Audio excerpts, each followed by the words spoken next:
Sebastián Domenech en Córdoba. Bueno, Pepe, ahí estamos finalmente con la fiscal.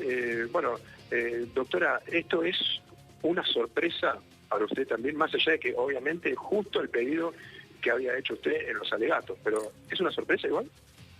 Sobre todo la sorpresa es que haya sido por unanimidad. O sea, que hayan coincidido los ciudadanos con los jueces técnicos en que estamos en presencia de una tentativa de homicidio calificado. Te estamos viendo en imágenes, Sebastián. Que entendió finalmente que esto se trató de una tentativa de homicidio. ¿Por qué todos habrían entendido esto?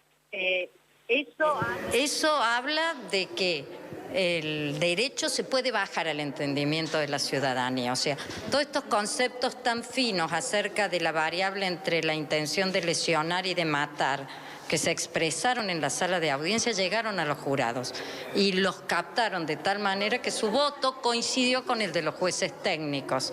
Eso es evidente que ellos entendieron que la intención de la imputada fue quitarle la vida. Ajá. ¿Y qué es lo que va a pasar ahora con la acusada en cuanto a... La condenaron a 13 años de prisión, ya lleva un tiempo detenida. ¿Cómo es el tema del cómputo? Si es que puede recibir algún beneficio. Bueno, lo primero es saber que tiene la posibilidad de un recurso la defensa sobre esta sentencia. Si entramos en vía recursiva, hay que esperar la resolución del Tribunal Superior respecto a este punto antes de hacer cualquier tipo de cómputos acerca de la pena. Hasta ahora, la sentencia la condena a 13 años, que es lo que tiene que cumplir. Si se interpone un recurso ante el Tribunal Superior reverá la sentencia y ante eso establecerá si la mantiene o si no la mantiene. Eso es una historia Pero futura. si la mantiene, en caso de mantener esta sentencia, ella ya lleva 2 años detenida. Sí, tiene que cumplir 2/3 de la pena. Ajá. 2/3 de la pena. Bueno, por supuesto que no le habrá sorprendido la actitud también de la propia familia de la acusada, porque usted ya sufrió incluso la agresión verbal por parte de la madre en pleno proceso judicial, en pleno debate. Pero bueno, la verdad es que a usted misma, la pregunta inicial, no deja de sorprenderla, por lo menos la unanimidad de este jurado. Y la verdad es que mucha gente esperaba tal vez... no pocos años, pero tal vez menos de lo que usted pedía, y tal vez que las lesiones gravísimas era lo que prácticamente a todo el mundo, por lo menos acá recorriendo incluso Córdoba, le cerraba, ¿no? Claro, es que a veces lo que nos cierra son las penas o los resultados con la entidad de quien los causa. Eso quiere decir una chica joven, con futuro, arquitecta, cosa que no debemos hacer. Porque todas las personas tenemos futuro, seamos o no seamos profesionales. Y cuando jugamos con ese aspecto, salimos del derecho para dar penas que ponemos en cabeza de quienes tienen que dictar una sentencia la posibilidad de que se vean sensibilizados por una u otra razón. En este caso, cumplieron con el derecho. Doctora, en este caso la víctima sufrió esas lesiones en la zona genital. Si era el pie, la mano, otra parte de su cuerpo, ¿esta condena era la misma? Si era el pie o la mano u otra parte de su cuerpo y afectaba una arteria femoral, quizás no hubiera tenido la expansión pública que tuvo a nivel de tratarse de un genital, pero hubiera afectado y puesto en peligro la vida. Lo que pasa es que no hubiera tenido la situación social porque no se hubiera recurrido nunca a una cuestión de género. Claro. Y si esto era un juicio convencional, tradicional, no por jurado en este caso, ¿piensa que tal vez la condena iba a ser otra? No, eso no lo pienso porque la condena la impone el tribunal, razón por la cual la merituación de los años lo hacen los jueces técnicos. Sí, pero bueno, la votación del jurado popular obviamente fue fundamental para llegar a esos 13 años de prisión. La votación del jurado popular, al ser unánime, significa para un tribunal técnico que cuenta con un jurado de ciudadanos que piensan exactamente lo mismo respecto a los extremos de hecho. Eso es lo más importante. ¿Qué tiene para decirle a aquellas personas que, no puntualmente las que estaban hoy acá adentro, pero aquellas personas que, defienden a Brenda Baratini porque la colocaban en una situación de víctima, más allá de todo lo que usted ya dijo en los alegatos, ¿no? La realidad es que la gente tiene que entender que Brenda Baratini no forma parte de una víctima de género. Y que por el contrario, acá la víctima fue la persona que nunca recibió ni siquiera un pedido de disculpas por parte de ella, ni siquiera en la última palabra. ¿Qué fue lo que dijo en la última palabra? Nosotros ya lo sabemos, pero que hay algo que sorprendió. Ella siempre recurría a la primera persona en singular, siempre el yo era. Seguía hablando de ella, Jamás le puso nombre a la otra persona con la que ella mantuvo un vínculo, no era un desconocido. Pidió perdón por su accionar, pero no le pidió perdón. Esa es la marca cabal en el orillo. Habló de su sufrimiento, de su padecimiento, de cómo había terminado con su vida ella, pero jamás habló de la víctima. ¿Cómo sigue su vida hoy? Porque fue protagonista ayer con la tijera de podar y hoy, bueno, mucha gente, el entorno de la acusada, obviamente, disconforme con este final. Hoy usted llega a su casa y mañana comienza otro juicio, porque ustedes están acostumbrados a este juicio por jurado, pero no que tengan como víctima a una persona que sufre justamente estas lesiones en la zona genital. Sí, no estamos acostumbrados, pero mañana mi vida sigue con otro juicio, otra cara, otra jueza unipersonal. Y seguimos trabajando, porque esto es trabajo. Lo que se lleva acá es trabajo a conciencia, pero no deja de ser trabajo. Por último, ¿cuál es el mensaje, no que le da a usted, sino que deja este juicio por jurado y este veredicto a la sociedad en general? No en Córdoba, sino a todo el país.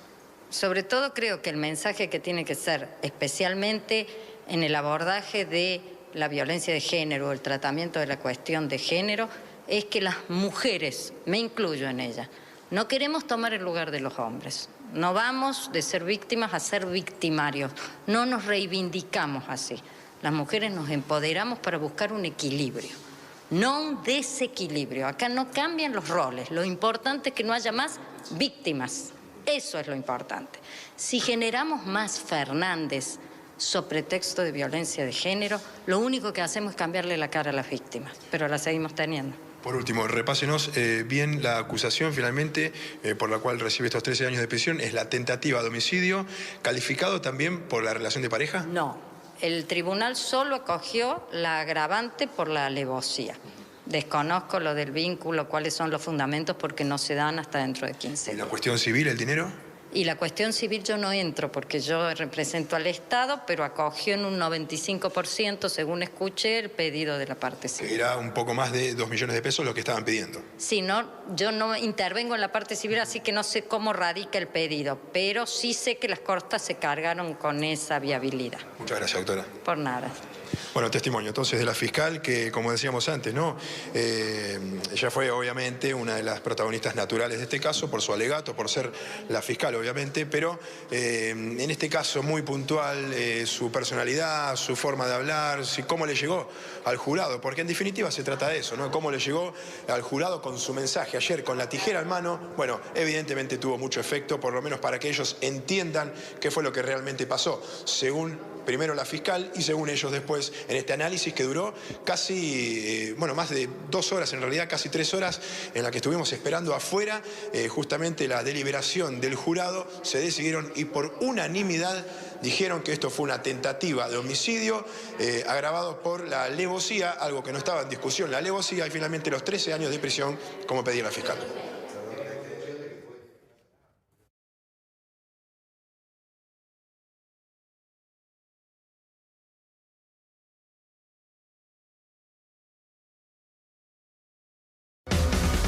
Buenas noches, bienvenidos todos a TN Central. Continuamos con el tema que veníamos viendo. Se estaba Sebastián Domenech entrevistando a la fiscal del caso de Brenda Baratini, que le cortó el pene a su amante hace 22 meses en Córdoba con una tijera de podar. ¿Qué tal, Rolando Barbano? ¿Qué tal? Todo el equipo de TN Central aquí.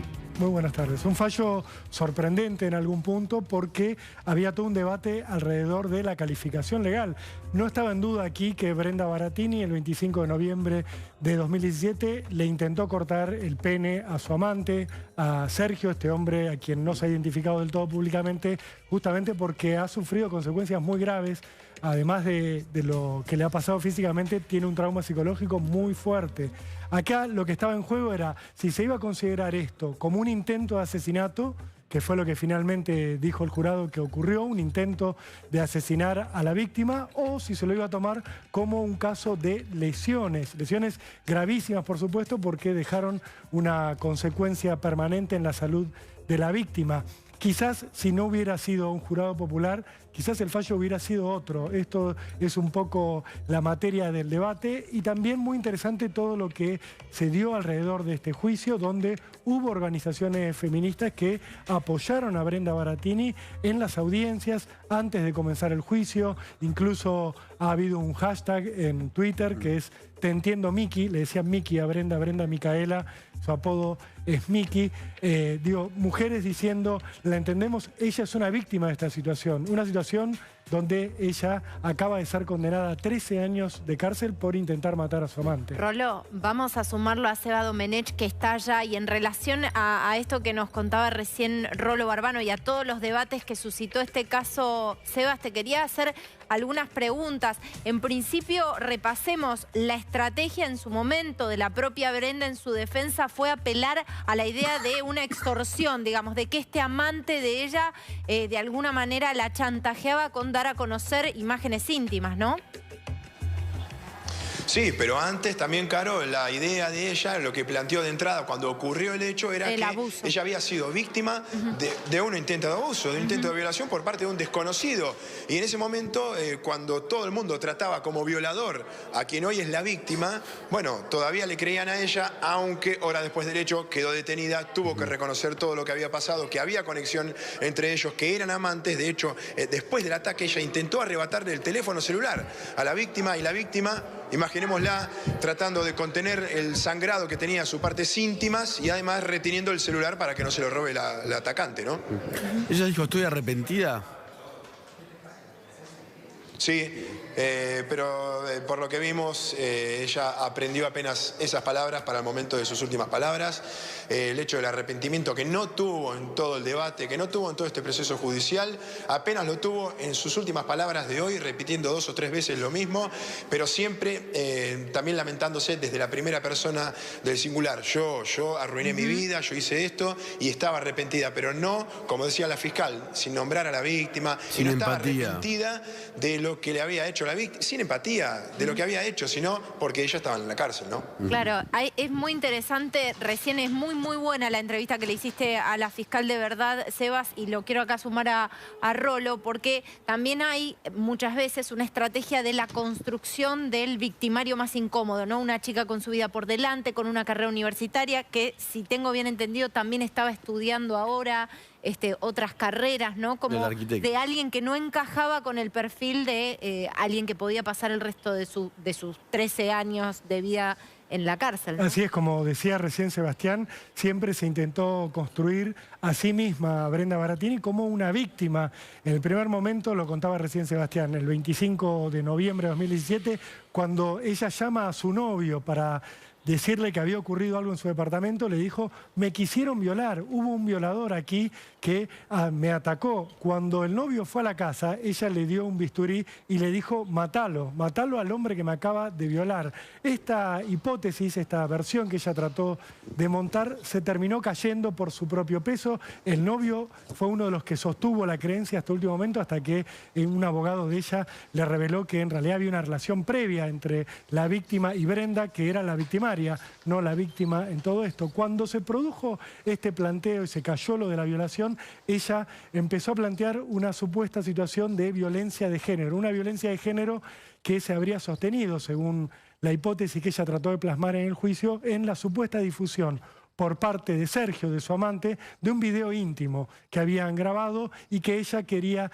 de alguna manera tener una retaliación por esto, quería vengarse por el hecho de la difusión de este video. Pero siempre ella mostrándose como víctima, víctima de una violación, víctima de la difusión de un video íntimo, y luego cuando se la cuestionó por esto, dijo, bueno, en realidad sufrí una violación, pero antes del momento del ataque. En realidad fue una relación que empezó consentida en un encuentro sexual que tuvimos y luego viró a una violación, a un abuso sexual. Bueno, la fiscal que entrevistaba recién Sebastián derribó y dejó en evidencia todas estas hipótesis que ella trató de plantear, pero siempre desde el punto de vista de yo soy una arquitecta, hace 7 años que estoy viviendo aquí en Córdoba, recuerden que ella es de Comodoro Rivadavia, tengo un novio. Estos fueron algunos de los planteos que hizo. Después, cuando la querella y la fiscalía atacaron la intención de ella en cuanto a tratar de asesinar a su amante, se planteó en el juicio la versión de que ella odiaba a los hombres. Entonces, en su defensa, ¿qué se planteó? Que ella en realidad no los odiaba, ¿por qué? Porque tenía novio, porque tenía a Sergio, este amante, y porque tenía otros 3 amantes. Ajá. Estos son los cambios, ¿sí?, que se han ido produciendo. Y hay un tema muy interesante para preguntarle a Sebastián también, que tiene que ver con el auxilio que se le dio o que se le dejó de dar a Sergio, a la víctima de esta mutilación, porque lo que surgió en el juicio oral es que cuando ella plantea, Brenda, esta situación del supuesto ataque sexual, sus propios vecinos no asisten a Sergio porque creen que es un violador, que ella se acaba de defender. Pero lo que sería más grave aún en todo esto, Sebastián, y esto te quería preguntar, es el tema de la asistencia médica, la actuación que tuvo la línea de emergencias de la ciudad de Córdoba cuando fueron los paramédicos al edificio de Brenda. Esto era un punto interesante que hacían en el juicio también, ¿verdad? Sí, y la policía misma, todos los que estaban ahí en ese lugar lo trataban como el violador. Y entonces, ¿qué hicieron? Lo dejaron solo. Sabía que la emergencia, los médicos estaban en la planta baja. El hombre se tuvo que arrastrar, y lo repetimos así porque es tal cual lo que dijeron en este debate, ayer en los alegatos también se expuso, se tuvo que arrastrar con la cola sosteniendo sus partes íntimas que en cualquier momento se le desprendían de su cuerpo porque en un 90% fueron cortados sus genitales, arrastrándose con la cola, desangrándose hasta el ascensor como pudo. Desde el piso apretó el botón de la planta baja, el ascensor solito, él adentro del habitáculo, llegó hasta la planta baja, ahí lo recibieron los médicos y lo metieron en la ambulancia. Cuando en realidad, claro, pensaban que era el violador, y tampoco a un violador se lo tiene que tratar de esta manera. Ya sabemos no, si aunque fuera el violador, Seba. Por eso. Así que, y además lo que quería resaltar en cuanto a quién era la víctima y que la fiscal en todo momento trató con ironía y con otras herramientas en lo que es el discurso, en su alegato, tratar de ridiculizar, y así lo hizo la defensa de la acusada. En algún momento, por ejemplo, dijo que no había, sobre su verdadero novio, ella en realidad lo que le dio prácticamente fue clase de moral y del verdadero amor que tiene que tener una pareja, porque además no solo reveló que todo este caso que ella tenía un amante, sino que tenía otros 2 amantes. No hay una prueba de acoso ni nada, textual de la fiscal. Ella misma se cosificó, ella misma entraba en el juego del intercambio de fotografías, de mostrar la cola y demás, porque ella decía, él siempre me pedía la misma foto y si no le mandaba esa foto no nos podíamos encontrar. Y esa era la misma foto que le mandaba a sus amigos. Esas fotos nunca aparecieron, nunca se encontró esa prueba como tal, como algo para manifestar una venganza por parte de la acusada. Y además, ella preparó la escena como prepara la vida de los demás. Eso te iba a preguntar. Manipuló, quería el desangrado y que se muriera. Claro, te iba a preguntar eso. Vos dijiste que estaba claro desde el principio la cuestión de la tentativa. ¿Cuáles eran los elementos que tenía la justicia para tener en claro esto?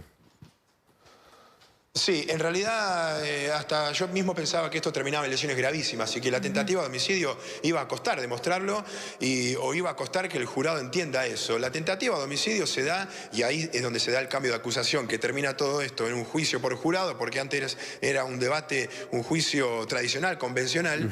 Era, por ejemplo, el testimonio del novio, el verdadero novio de la acusada, que en su momento dijo que cuando él llegó, llamado por ella, llamado por los vecinos que acababan de violar a su pareja, a Brenda, llega desesperadamente al departamento, la ve a ella llorando, desesperada, ve toda una escena llena de vecinos y sangre en el piso y un hombre sentado tratando de sostenerse las partes. Y ahí es donde ella le pasa el bisturí de su casa, de su propiedad, y le dice, matalo a este HDP. Y entonces ahí la justicia, en este caso la fiscal, entiende que con esa intención, y además con esto de dejarlo desangrar y con la lesión, el tipo de lesión que tuvo, lo que buscó fue el desangrado, buscó la muerte. Y la defensa dice, no, si hubiera buscado la muerte, le hubieras estado una puñalada con esa arma blanca, con el bisturí, en el cuello, por ejemplo. Y ahí es donde la fiscal dice, el resultado no es lo que termina diciendo cómo es la acusación, sino el comportamiento y la conducta, cómo fue la mecánica del hecho, es lo que determina que esto fue un homicidio en grado de tentativa. Sí. Ahora, estábamos viendo, perdón. Sebas, recién vos decías que no había pruebas o que los elementos que había es que el intercambio de fotografías había sido consentido, y además entiendo tampoco había prueba alguna de una extorsión por parte de la víctima. Totalmente, no hay nada, absolutamente nada al respecto, así que fue muy débil la prueba que tuvo en este momento la defensa para entender que ella era víctima de tal cosa. De hecho, la defensa lo que hace, y ella misma es, sí, es verdad, yo lo ataqué y bueno, sí, cometí las lesiones gravísimas, pero no, en realidad son lesiones graves, se querían ir más abajo aún, con lo cual el móvil del hecho, y todavía no está claro cuál fue, pero el móvil del ataque, recordemos que en un juicio tampoco es fundamental para llevar a una sentencia a un acusado. El móvil de un crimen puede ser fundamental para los investigadores cuando no hay un imputado, cuando es NN.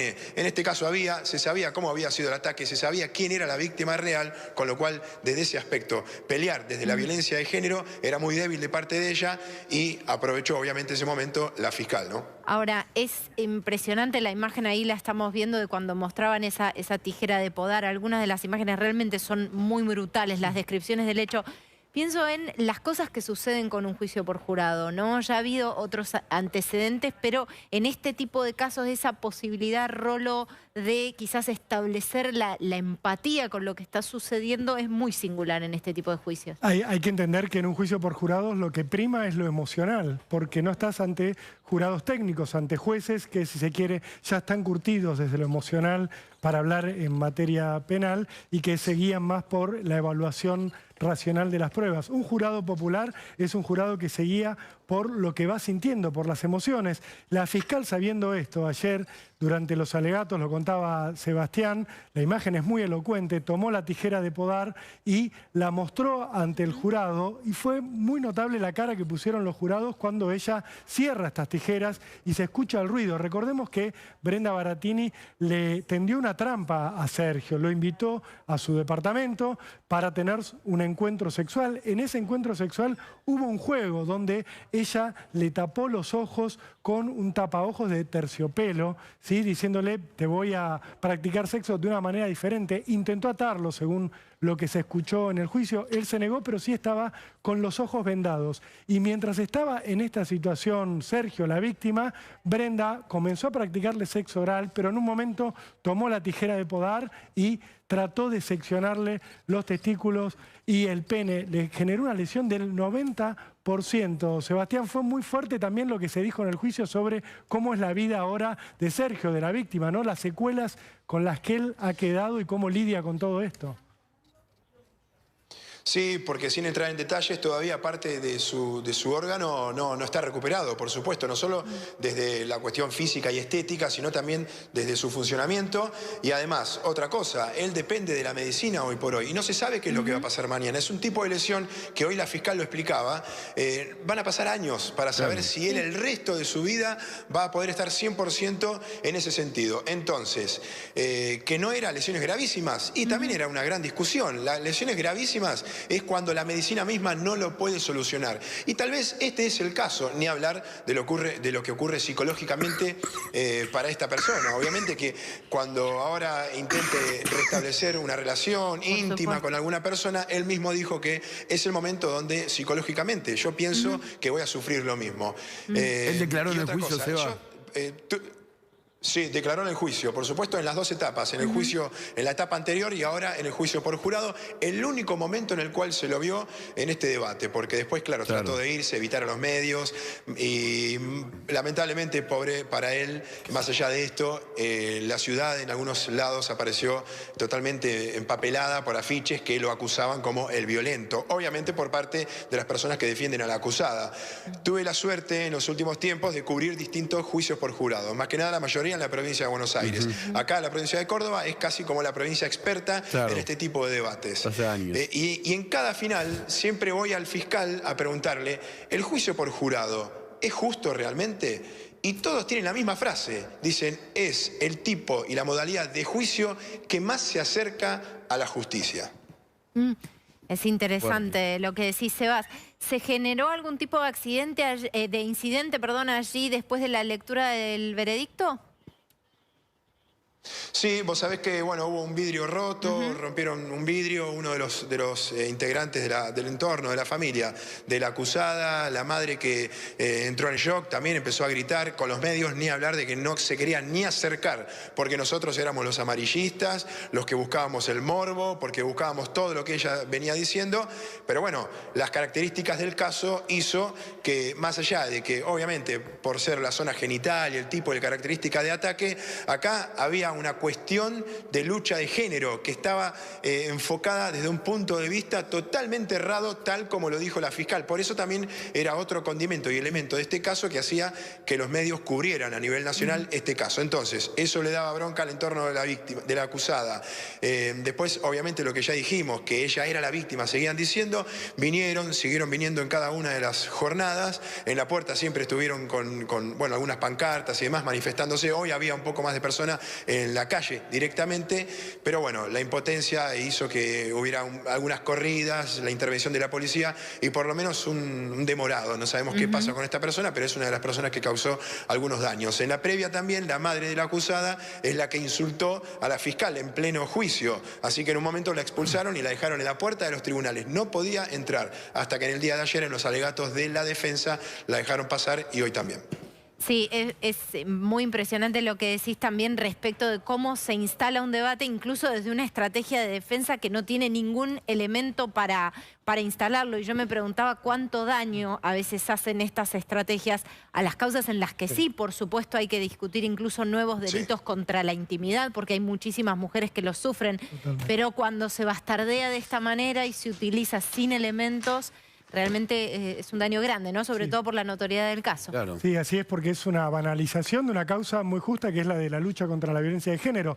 Lo vimos acá y lo vimos en el caso de Nair Galarza. ¿Recuerdan ustedes? Sí, claro. Asesinó a su novio por la espalda en Gualeguaychú mientras este chico, Fernando Pastorizo, manejaba su moto.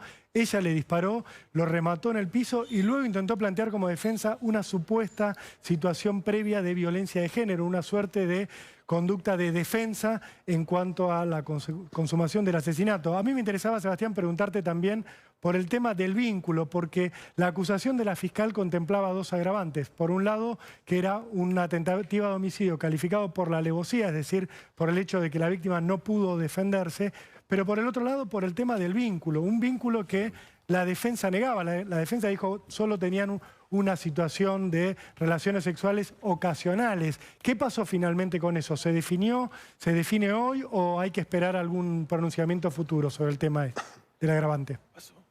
No, ya quedó. Obviamente, por supuesto que esto depende también de las otras instancias a las cuales van a apelar desde la defensa. Pero el tema del vínculo, la fiscal ya lo explicó claramente. Primero que está mal dicho vínculo, nos corrigió a todos. Esto es relación de pareja. Lo mismo nos pasó con el caso de Fernando Pastorizo y acusada Nair Galarza. Porque no había una relación, no había un matrimonio, pero sí había una relación de sexo, de encuentros casuales, de encuentros esporádicos. No hace falta un proyecto de vida, no hace falta vivir bajo un mismo techo. Desde hace un tiempo que se actualizó el Código Civil y demás, y que esto de la relación de pareja no depende de un papel, no depende de un matrimonio, de un casamiento, sino de la intimidad, de la relación habitual que pueden llegar a tener los protagonistas. Puede ser hombre-hombre, hombre-mujer, mujer-mujer. Entonces, esto cabía justo en la relación de pareja. Había relación de sexo, sí, dice la fiscal, pero había confianza. La confianza la ganaron en base a esa relación de sexo y entre ellos tenían esa confianza que hace entender que todo esto, obviamente, hay una relación de pareja. Yo sigo buscando, acá tengo las anotaciones textuales del alegato de la Fiscalía y sobre la lucha de género, esto de que por un momento se corrió de eje lo que realmente es la violencia de género y cuando una persona es víctima de esto, y la fiscal lo que hizo es no solo usar todo esto, usarlo, sino ponerlo en caja de nuevo, como debe ser, y además corrigió todo lo que significa, por ejemplo, esto que venían diciendo desde la defensa. La lucha de género busca que no haya más víctimas, no cambiar la cara o el género de la víctima, con lo cual ella dijo, atento. ¿Qué están diciendo? Le está diciendo la defensa. No vengan a usar esto como un punto de estrategia de defensa. Y yo tampoco lo voy a usar para darlo vuelta, invertirlo. No, no. No busca cambiar la cara de la víctima, pero ella misma dijo también, la fiscal, este caso sería un caso invertido. La víctima es la víctima finalmente y la acusada, la que generaba la manipulación y todo eso en la pareja, en este caso su amante, es la acusada. Muchas gracias, Seba. Gracias, Rolo. Ustedes. Hasta luego.